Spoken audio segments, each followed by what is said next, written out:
Milo. Euh, je m'excuse d'avance si dans cette vidéo je te parle un peu bizarre.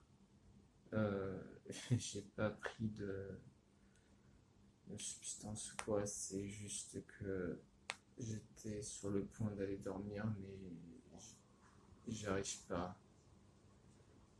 Euh, on est dans la nuit du 31 janvier, il est 3 heures du matin, j'ai besoin de parler.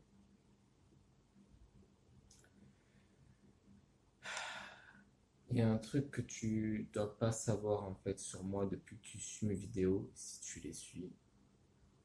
Et si t'es pas juste là en fait pour te renseigner sur ton propre runner, tout en omettant le fait que tu as un travail intérieur à faire et en croyant que le travail n'est à faire que pour le runner, on va pas se le cacher, c'est moyen. Je n'accuse personne. Non, sans déconner, j'accuse personne. Euh, Ce truc que tu dois savoir sur moi, et que j'ai mis longtemps avant de m'admettre, parce que c'est très dur de se l'admettre. C'est très dur. C'est que je suis dans ma nuit noire de l'âme. Et j'y suis depuis le mois d'août. Euh, donc, tu comprendras que ces vidéos que je fais, bizarrement, elles concordent un petit peu avec le fait que je les ai commencées après le mois d'août. Toutes les vidéos FJ, flammes jumelles que tu as pu voir sur ma chaîne, ce sont des vidéos faites pendant ma nuit noire de l'âme. Toutes. Sauf celle avant. Celle qui traite de la magie uniquement et de mes notions. Celle-là, non. Celle-là, date de bien avant. J'y étais pas encore. Donc, je voulais m'exprimer par rapport à la nuit nord de l'âme et ce concept, ma foi, trop incompris et vu d'une manière qui me laisse un peu perplexe. Je vais m'exprimer là-dessus. Je vois souvent des chasers, pas des, ça m'énerve en fait que les runners ne manifestent pas là-dessus. C'est trop rare. C'est trop rare et je sais pas, il y a une espèce de solitude là-dessus. Euh, les chasers, euh, enfin, principalement sur des trucs qu'on me montre. Donc, il y a un truc qu'il faut que tu saches avec moi, c'est que je déteste l'aspect communautaire. Je déteste les communautés en général. En fait, je déteste les effets de groupe. Hmm. Je ne parle pas des étiquettes là. Il y a un truc qu'il faut que tu saches à mon sujet, c'est que je déteste les groupes. J'ai horreur de ça. Je n'ai jamais réussi à m'intégrer dans un groupe. J'aime pas. Ça me. Non, j'aime pas. Donc, quand tu me demandes de rejoindre un groupe, euh, la plupart du temps, je vais me mettre dans mon coin. Ça ne voudra pas dire que je l'ai fait pour faire plaisir. Soit que le sujet m'intéressait et que j'y trouvais mon compte, comme ça arrive sur les groupes sur lesquels je suis en ce moment. Groupe Facebook, hein, je parle. Euh, Soit que j'avais un intérêt à comprendre ou à intégrer une certaine forme d'information. Mais dans la réalité, dans ce qu'on appellerait le tangible et le palpable, physique, je parle, je n'aime pas les groupes. Je déteste les groupes. Et je déteste les groupes, pourquoi à ton avis? Enfin, j'ai un mal fou en fait à entrer en interaction avec plusieurs personnes en même temps. Mais ça tient du fait que je n'arrive pas à m'adapter. Je- J'arrive à m'adapter, si tu veux, mais je ne m'adapte pas aussi vite et de manière simultanée. Parce que lorsque tu dois correspondre à des attentes de la part de plusieurs personnes qui ont des attentes différentes vis-à-vis de toi, bah, t'es un peu dans la merde. Donc du coup, tu fuis les groupes. C'est normal. Et ça a un peu à voir avec le fait que je suis un putain d'introverti aussi. Mais tu auras compris que ça a à voir avec le faux self. Mais ça a aussi à voir avec la nuit noire de l'âme qui est venue démolir tout ça. Alors, on parlait du... Désolé, je suis fatigué. Cette vidéo, elle va être très décousue, encore plus que les autres. Je te parlais du fait que je vois beaucoup de chasers parler de la nuit noire de l'âme et te sortir après coup que la nuit noire de l'âme, ils en sont sortis. Ils l'ont traversée et ils en sont sortis. Euh, oui, mais non. Non. Enfin, je ne suis personne pour juger, hein, mais je pars du principe que tu sors d'une nuit noire de l'âme lorsque tu as détruit ton ego. Lorsque cette nuit noire est venue s'assurer que tu as bien détruit l'ego égotique du chaser et que le runner a fait de même avec son ego inversé, c'est-à-dire le faux self. Donc quand j'entends des chasers sortir qui sont sortis de la nuit noire de l'âme et que je le vois, hein, qui sont toujours dans l'ego égotique, dans le contrôle systémique, alors qu'ils sont censés avoir traversé la nuit noire de l'âme et qu'ils voient ça comme une petite période où il faut juste attendre que le temps passe et qu'ils se la coulent douce en attendant parce que de toute façon ça va pas durer. Quand toi tu es à l'intérieur de cette nuit noire de l'âme et que tu la vois passer et que tu sais qu'elle ne s'arrêtera pas tant que tu n'auras pas fait le travail intérieur et le travail de destruction du faux self qui est prérequis, tu as quand même des petits élans de violence qui te viennent. Et oui, je suis dans le rejet. Tu as des petits élans de violence qui te viennent parce que tu as l'impression que ces personnes crachent sur la souffrance que tu ressens et que tu es en train de vivre. Et que pour eux, c'est juste une période à passer et qu'ils doivent juste attendre que le temps passe en attendant. Et bah, il n'y a pas de travail à faire. De toute façon, c'est juste une période, quoi. Tu vois où je veux en venir? Il y a ce côté un petit peu euh, je continue à vouloir contrôler alors que la nuit noire est justement venue détruire cette envie, ce besoin de contrôle. Et quand les personnes sortent de leur nuit noire de l'âme, je peux comprendre qu'elles en parlent avec une certaine souffrance, une certaine douleur, mais quand même la nuit noire de l'âme, ça t'aide à t'accepter. Ça t'aide à voir de manière plus concise et de manière plus... je sais pas ce que ça permet à la fin, la nuit noire de l'âme, je suis encore dedans. Mais je suppose, encore les spéculations du runner, que ça t'aide à avoir un meilleur regard quand même. Et à ne plus être dans le contrôle. Et c'est ça qui me tue. C'est ces chasers qui me sortent, qui sont toujours dans le qui me sortent, qui sont plus dans la nuit noire de l'âme, mais qui sont toujours dans l'ego égotique. Enfin, pour moi, ça va pas ensemble. Et qui semblent attendre la fin de leur nuit noire de l'âme comme si c'était, je sais pas, un film. Comme s'ils avaient, je sais pas, comme s'ils se faisaient chier en fait devant leur film et qu'ils attendaient juste que ça passe. Mais non, c'est pas comme ça que ça se passe. C'est pas comme ça que ça doit se passer.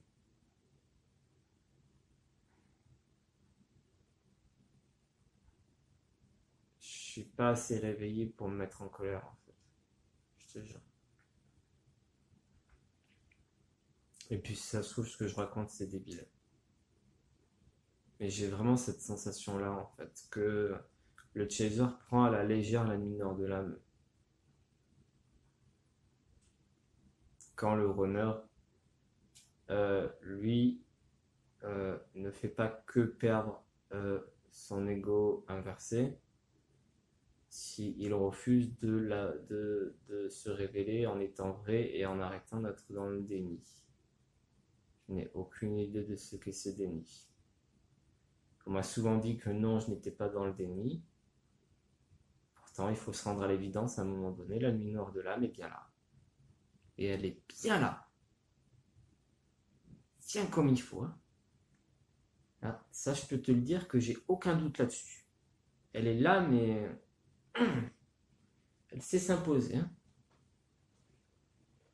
Ah, tu, toi, ami Chaser, qui aime les vidéos de Fabien Marchand et qui aime regarder de temps en temps les vidéos de Fabien Marchand quand il parle du runner, parce que tu aimes regarder les vidéos de Fabien Marchand quand il parle de ton runner et qu'une fois que tu as regardé les vidéos sur le runner, tu te dis bah, c'est bon, j'ai tout compris. Toi qui penses que tu as vu tout le répertoire vidéo de Fabien Marchand et que tu as une culture intraitable sur le sujet des FJ juste parce que tu t'es renseigné sur ton runner, fais-moi plaisir, va voir sa vidéo sur la nuit noire de l'âme. Parce que je suis pas dupe, je les vois les nombres de vues. À un moment donné, il faut arrêter de prendre les gens pour des cons. Et je t'ai dit que je n'allais pas être gentil dans cette vidéo. Je les vois les nombres de vues. Et ça ne m'étonne pas, mais ça me désole toujours autant. Allez vous renseigner sur vous-même. Arrêtez de regarder l'autre. Comment vous voulez avancer si vous siotez toujours ce que l'autre fait?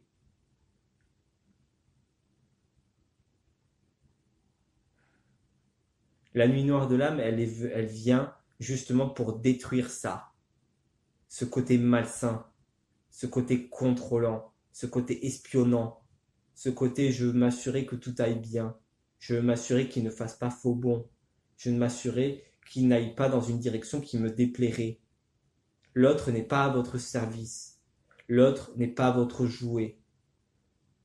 C'est pas parce que c'est votre jumeau que forcément il doit vous obéir au doigt et à l'œil. C'est pas comme ça que ça marche. Et ça ne fonctionnera jamais comme ça. La nuit noire de l'âme, elle est là pour détruire ça, pour destroy totalement ça. Chez le chaser en tout cas. Chez le runner, elle vient plus particulièrement détruire son déni et son faux self. Ce qui est mon cas. J'avais juste envie de pousser une gueulante sur le chaser. Je suis désolé, je suis pas dans la retenue. Je suis pas dans la retenue, pourquoi? Parce qu'il est 3h15 et que je suis fatigué. Et que cette merde, ça m'empêche de dormir. Donc, j'en étais où? J'en étais au fait que je parlais de Fabien Marchand. Voilà. Et je ne parle pas de Fabien Marchand pour me la péter en faisant une référence à la con ou quoi. Je parle de lui parce qu'il a très bien traité le sujet et il a très bien mis en lumière ce que je pense sur la nuit nord de l'âme et sur ce que je ressens en ce moment. Tu vois, la nuit nord de l'âme, comme il le dit, déjà va voir la vidéo et après reviens voir la mienne. Dans sa vidéo, en gros, il dit que le runner, tant qu'il est dans le déni et tant qu'il est dans le refus d'abandonner le faux self, eh ben, il va voir son matériel lui échapper, sa sécurité lui échapper, ses proches lui échapper, euh, son avenir voler en éclats. Il peut même finir par mourir. Oui, il peut finir par mourir, oui. Est-ce que tu comprends à quel point j'ai peur là? Est-ce que tu arrives à le comprendre? Alors ne parle plus jamais de la nuit noire de l'âme comme si c'était un petit truc à la con et comme si c'était juste une petite passade dans la vie de chacun et qu'il faut juste attendre tranquillement. Non,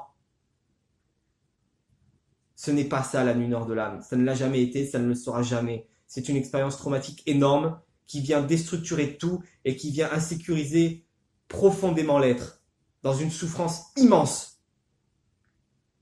Ne parle plus jamais de la nuit nord de l'âme comme si c'était un truc léger. Je suis désolé, je m'adresse à personne, j'ai juste envie de pousser une gueulante. Non, parce que je les ai vus, les petits commentaires sur les pages communautaires. Déjà, les pages communautaires de FJ, je trouve ça complètement con, mais on passera. Pourquoi? Euh, vous vous prenez pour qui? Quoi? Parce que vous êtes des petites FJ, vous êtes des petits runners et des petits chasers. Ça y est, vous la pétez, vous acceptez plus les autres dans votre petit groupe. On appelle ça une secte, hein. Mais bref, je reviendrai là-dessus sur une autre vidéo. Non, tout ça pour dire que oui, les pages communautaires de FJ, je suis profondément contre. Surtout quand il y a des questionnaires derrière. Je trouve ça répugnant. Non, ne rentrez pas sur ces groupes-là. C'est répugnant au possible. Voilà. En fait, j'ai pas des masses envie de parler de ma nuit nord de l'âme, mais je sens que je dois le faire. Ça pourrait me faire du bien. En fait, ma nuit nord de l'âme, elle a commencé en août, comme je te disais. Et la première chose qui m'a été enlevée, c'est mon chien.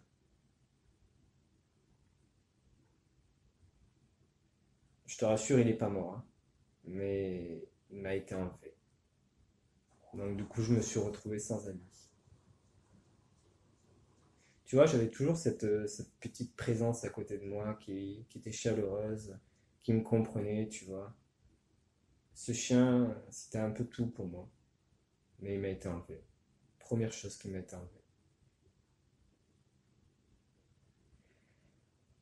Euh, Ensuite est venue la maladie de ma mère, qui au début avait l'air complètement bénigne, mais qui au fil du temps, a fini par s'aggraver. Et maintenant, on est à un stade où tu peux même pas t'imaginer la gravité du truc. Je ne veux pas de ta complaisance, je ne veux pas de ta pitié, et je ne veux pas que tu me sortes que tu es de tout cœur avec moi, j'en ai rien à foutre. Tu t'en passeras. Merci. Donc bref. Euh, voilà. À partir de là, ce petit cocon dans lequel j'avais l'habitude de me réfugier, il était, je sais pas comment expliquer. J'avais l'impression qu'il était troué de tout, partout, partout. Il y avait plein de petits trous qui venaient laisser passer toute cette forme d'insécurité. Je me sentais plus en sécurité dans ce cocon qui laissait passer l'air extérieur et le monde extérieur. Et je sais pas, je trimballais mon cocon vers un autre cocon et ce même cocon, lui aussi, il était complètement abîmé en fait. Voilà. J'étais en sécurité nulle part. Voilà. Euh, donc, comment dire, à partir de là,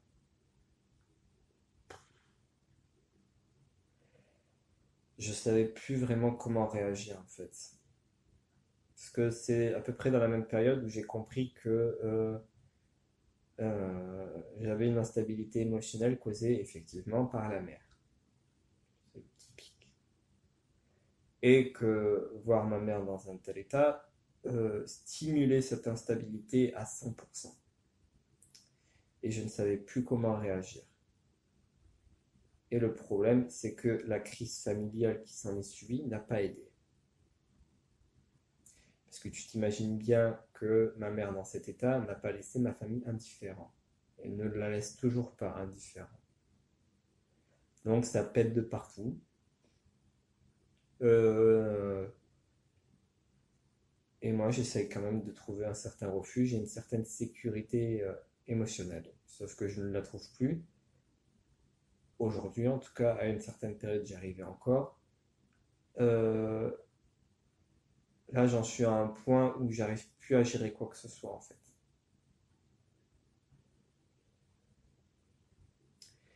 Euh, et je vais te dire un truc.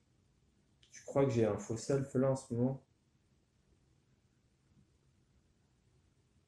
Est-ce que tu crois que j'ai un faux self en ce moment?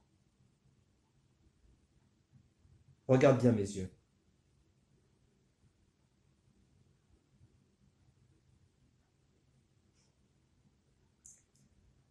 Je te laisse seul juge. Je suis trop fatigué pour te mentir.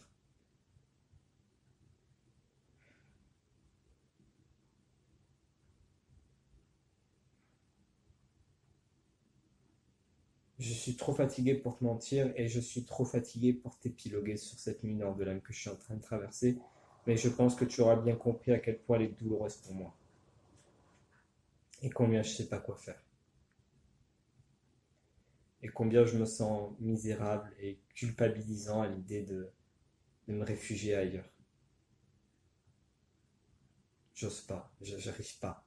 J'arrive pas à demander de l'aide et j'arrive pas à l'accepter, cette aide.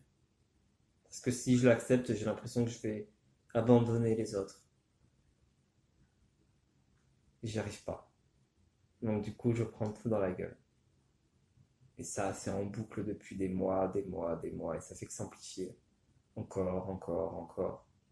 Et mes crises de rage, elles deviennent de plus en plus fortes, de plus en plus fortes, de plus en plus fortes. Ça fait que s'amplifier en fait. Et là, j'arrive à un stade où j'arrive plus à maîtriser quoi que ce soit.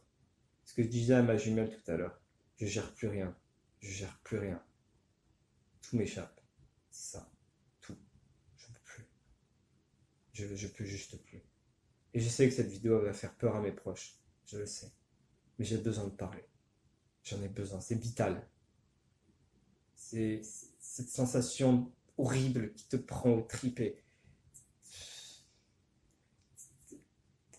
T'as peur de la moindre lame que tu vois parce que t'as peur de faire une connerie avec. Ou t'as même peur de juste aller t'aérer la tête parce que t'as peur des représailles si jamais quelqu'un te surprend. Ça devient juste n'importe quoi en fait. Ça devient juste n'importe quoi. Et moi, ça, j'arrive pas à le comprendre. Je le dis, mais intérieurement, je le comprends pas. C'est ça mon déni. C'est que je refuse de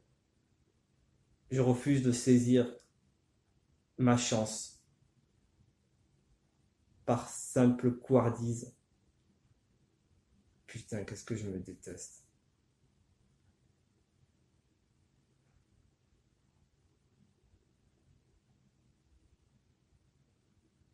Tu vois, là, on est dans une question de vie ou de mort. Littéralement. Et j'en suis encore au stade où je me demande si je dois saisir la chance. On voit bien le fossel, ça.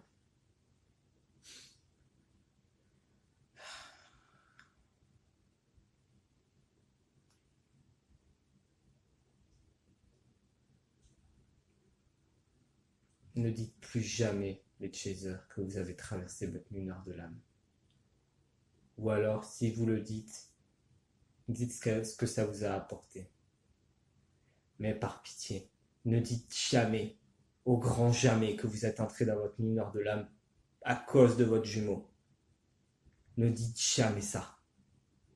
Ne mettez jamais la faute d'un truc aussi énorme sur le dos de votre jumeau. Vous rendez pas compte du poids que ça peut faire sur quelqu'un, ça. Est-ce que tu imagines si j'allais voir ma jumelle et que je lui disais que si je suis dans un état pareil, c'est à cause d'elle? Tu te rends juste pas compte de ce que ça fait pour quelqu'un d'entendre ça. Ne dites plus jamais ça. Et aussi, ne vous plaignez plus jamais que votre jumeau se barre après que vous lui ayez dit ça.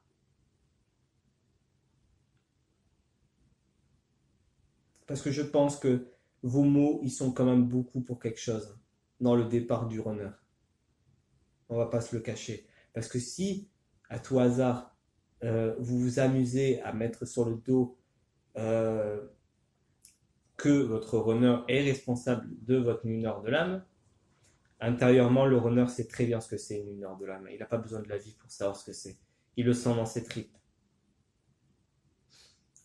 Non, non, ne vous étonnez juste pas que votre runner s'en aille. Parce qu'il n'a pas à prendre le poids d'un truc aussi énorme sur le dos. C'est pas son rôle, c'est le vôtre. Parce que cette lunaire de l'âme, elle est là pour vous faire avancer, pour vous faire détruire votre ego égotique.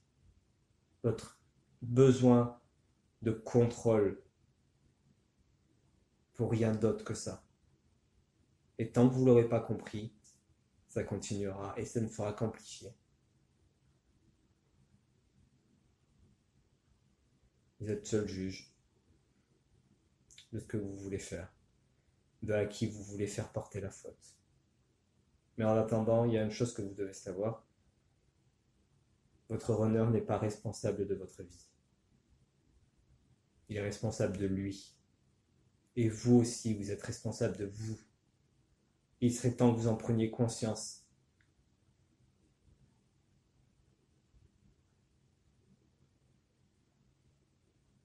Et désolé, cette vidéo, elle n'est pas joyeuse, elle est même très colérique. Donc, elle était partie pour aller dormir. Ouais, bon, c'est quoi, on va arrêter là.